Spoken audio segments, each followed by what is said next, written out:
যখনই অভাবের মধ্যে পড়ে যাবেন, দুশ্চিন্তার মধ্যে পড়ে যাবেন, টেনশনের মধ্যে পড়ে যাবেন, অথবা কোনো ভয় ভীতির মধ্যে পড়ে যাবেন, সূরা ইয়াসিনের এই 9টি আয়াত লিখে ঘরের মধ্যে রেখে দিবেন। আল্লাহ অভাব দূর করে দিবে, দুশ্চিন্তা দূর করে দিবে, টেনশন দূর করে দিবে, ভয় ভীতি দূর করে দিবে। কিতাবের মধ্যে আছে, হযরত আনাস রাদিয়াল্লাহু তাআলা আনহু বলেন, বিশ্বনবী মুহাম্মদ সাল্লাল্লাহু আলাইহি ওয়াসাল্লাম বলেছেন, প্রত্যেকটা জিনিসের একটা হৃদয় আছে, একটা কলব আছে, আর কোরআনের হৃদয় হলো সূরা ইয়াসিন। মানুষের যেমন হার্ট আছে, মেইন হইল হার্ট ব্লক হয়ে গেল মানুষ মারা যায়। প্রত্যেকটা জিনিসের একটা হার্ট, একটা হৃদয় আছে, আর কোরআনের হার্ট, কোরআনের হৃদয় হলো সূরা ইয়াসিন। সুবহানাল্লাহ। বিশ্বনবী মুহাম্মদ সাল্লাল্লাহু আলাইহি ওয়াসাল্লামের প্রিয় সাহাবী আবু হুরায়রা রাদিয়াল্লাহু তাআলা আনহু বলেন, বিশ্বনবী মুহাম্মদ সাল্লাল্লাহু আলাইহি ওয়াসাল্লাম বলেছেন, কোন ব্যক্তি যদি ঘুমানোর পূর্বে সূরা ইয়াসিন তেলাওয়াত করে, আল্লাহ পাক রব্বুল আলামিন ওই ব্যক্তির ওই দিনের সমস্ত গুনাহগুলোকে মাফ করে দিবে। কোন ব্যক্তি যদি ঘুমানোর পূর্বে সূরা ইয়াসিন তেলাওয়াত করে, ওই দিন যত গুনাহ করছে আল্লাহ তাআলা তার সব গুনাহগুলো মাফ করে দিবে।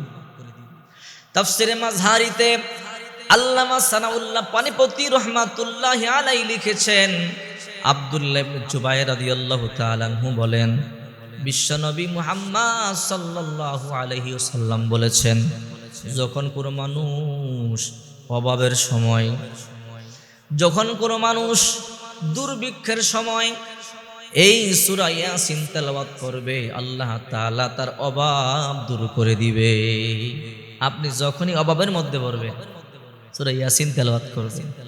দুশ্চিন্তার মধ্যে পড়বেন, সূরা ইয়াসিন তেলাওয়াত করবেন। টেনশনে পড়বেন, ইয়াসিন তেলাওয়াত করবেন। গায়বী সাহায্য পাবেন, গায়বী সাহায্য।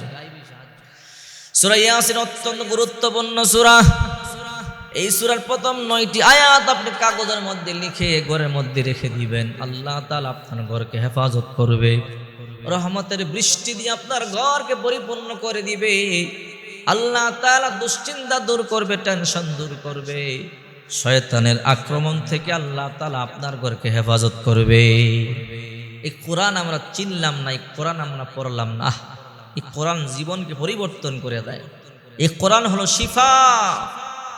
আল্লাহ পাক বলেন, অনুনাজ্জিলু মিনাল কুরআনি মা হুয়া শিফাউন ওয়া রাহমাতুল লিল মুমিনিন ওয়া লা ইয়াজিদুজ জালিমিনা ইল্লা খাসারা। এই কোরআন হলো শিফা, কোরআন হলো শিফা। যে কোনো রোগের জন্য এই কোরআন তেলাওয়াত করে পানিতে দম করে পানিটা বিসমিল্লাহ বলে পান করবেন, আল্লাহ তাআলা ওই রোগ থেকে আপনাকে মাফ করে দিবে। যেমন সূরাতুল ফাতিহা, এই সূরা ফাতিহার আরেকটা নাম হলো সূরাতুশ শিফা। সূরা ফাতিহার আরেকটা নাম হলো সূরাতুশ শিফা, সূরাতুশ শিফা। এই সূরাতুশ শিফা যদি আপনি পাঠ করেন, অর্থাৎ সূরা ফাতিহা 7 বার পাঠ করে পানিতে দম করে, ওই পানিটা যদি আপনি নিজে পান করতে পারেন অথবা অসুস্থ ব্যক্তিকে পান করাতে পারেন, আল্লাহ তাআলা ওই অসুস্থ ব্যক্তিকে সুস্থ করে দিবে। এই জন্য এই কোরআনকে আপনি মুহাব্বত করবেন। দুঃখের বিষয়, অনেকের করে কোরআন শরীফ নাই।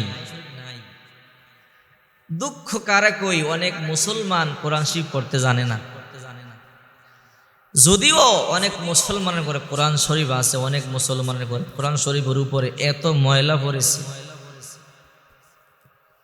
এক গিরা পর্যন্ত, এক কর পর্যন্ত আঙ্গুল দিয়ে ডেবে যায় ময়লা, এত উঁচু হয়েছে, মোছার সময় নাই।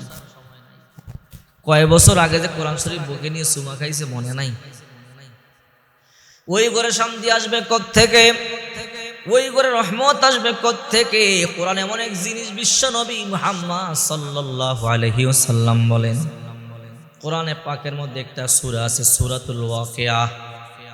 যদি কোনো ঘরে প্রতিদিন মাগরিবের পরে সূরা ওয়াকিয়া তেলাওয়াত হয়, ওই ঘরে আল্লাহ পাক রব্বুল আলামিন রিজিকের অভাব দিবে না। যেই ঘরে সূরা ওয়াকিয়া তেলাওয়াত হয়, ওই ঘরে রিজিকের অভাব থাকবে না। আল্লাহ তাআলা গায়েব থেকে রিজিক পৌঁছায় দিবে। আসরের পরে সূরা নাবা তেলাওয়াত করেন, আম্মা ইয়াতাসাআলুন আনিন নাবাইল আযীম। নামাজ তেলাওয়াত করলে হাউজে কাউসার পানি পান করতে পাবেন। আহারে এশার পরে সূরা মুলক তেলাওয়াত করেন, তাবারাকাল্লাযী বিয়াদিহিল মুলক ওয়া হুয়া আলা কুল্লি শাইইন কাদির। এই সূরা আল্লাহর সাথে ঝগড়া করবে ততক্ষণ পর্যন্ত যতক্ষণ না আল্লাহ আপনার জান্নাতে না দিবে। এই সূরা ততক্ষণ পর্যন্ত আল্লাহর সাথে আপনার জন্য ঝগড়া করতে থাকবে। এই জন্য কোরআন তেলাওয়াত করবেন, প্রতিদিন ফজরের পর সূরা ইয়াসিন তেলাওয়াত করবেন। আপনাকে, আপনার ঘরকে আল্লাহ তাআলা হেফাজত করবে, আপনার ব্যবসার মালকে আল্লাহ হেফাজত করবে, আপনার অর্থকে আল্লাহ তাআলা হেফাজত করবে। আল্লাহ তাআলা সমস্ত বিপদ থেকে আপনাকে সুরক্ষিত রাখবে, সমস্ত বিপদ থেকে আল্লাহ আপনাকে সুরক্ষিত